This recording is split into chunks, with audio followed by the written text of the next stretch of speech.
If God created the universe, then who created God? Welcome back, chosen ones. Today we are tackling the ultimate checkmate question. It's the one question skeptics love to use to stump believers, and honestly, a lot of Christians give a pretty lazy answer to it. They say, well, everything needs a cause, except God. He was just always there. To a lot of people, that sounds like a massive cop-out. It feels like shutting off your brain right when the conversation gets interesting. But today, we aren't shutting off our brains. Whether you're a believer or a skeptic, we're diving straight into the origin of existence using 3 undeniable points. And by the end, this massive paradox might actually make total sense. Point number 1. For you and me to exist right now, something has to be eternal. Think about the pencil a student uses at school. It didn't just pop out of thin air. It was bought at a store. Before that, it was shipped in a box. Before that, it was manufactured in a factory from wood and graphite gathered by workers. Every single event is like a domino knocking into the next one. But let's play the skeptic's game for a second.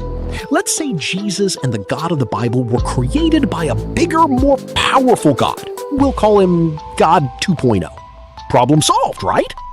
Except, who created God 2.0? Obviously God 3.0. And who created him? God 4.0. Here's the trap. If everything absolutely requires a creator, you get an infinite line of dominoes stretching backward forever. Christian philosopher William Lane Craig highlights an ancient concept from the philosopher Al-Ghazali. You cannot cross an infinite number of events one at a time. If the line of dominoes goes back forever, the first domino could never fall. And if the first one never falls, the domino that represents your life right now could never happen. Even if you prefer the Big Bang theory, you run into the exact same wall. What caused the Big Bang? Where did the raw materials come from? The very fact that we are alive right now is absolute proof that something or someone had to be the uncaused first cause, an eternal force that pushed the very first domino.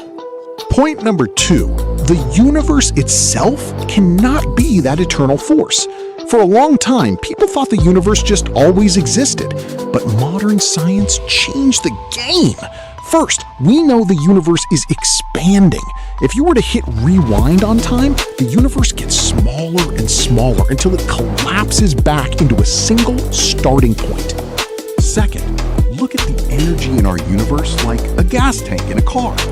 Right now, the universe is running out of usable energy. It's winding down. If the universe had been around for an infinite amount of time, it would have run completely out of gas and gone dark by now. The fact that the tank is still half full means someone had to fill it up. The universe had a beginning, so it cannot be eternal. Which brings us to point number 3. The God of the Bible claims to exist outside of the system entirely. In Psalm 90 verse 2, it says, "Before the mountains were brought forth, or ever you had formed the earth and the world, from everlasting to everlasting, you are God." Notice that phrase, from everlasting to everlasting. When people ask who created God, they are assuming God is bound by time. But the biblical claim is that God created time itself. He is the architect of the timeline, not a character living inside it. He is completely timeless. And because he is eternal, he is the only one capable of offering us what the Bible calls everlasting life through Jesus. So, to wrap it all up, 1. Logic proves there must be an eternal first cause. 2. Science proves the universe isn't it. And 3. The Bible claims God is everlasting to everlasting. But chosen ones, I want to hear from you. If you don't believe in God, what do you think is the eternal force that started it all? How do you think we came to be here? Let me know in the comments below. For me, I believe a loving, eternal creator is behind it all, and he wrote a book so we could actually know him. Thanks for watching, hit that subscribe button, and remember, Jesus loves you. See you in the next video.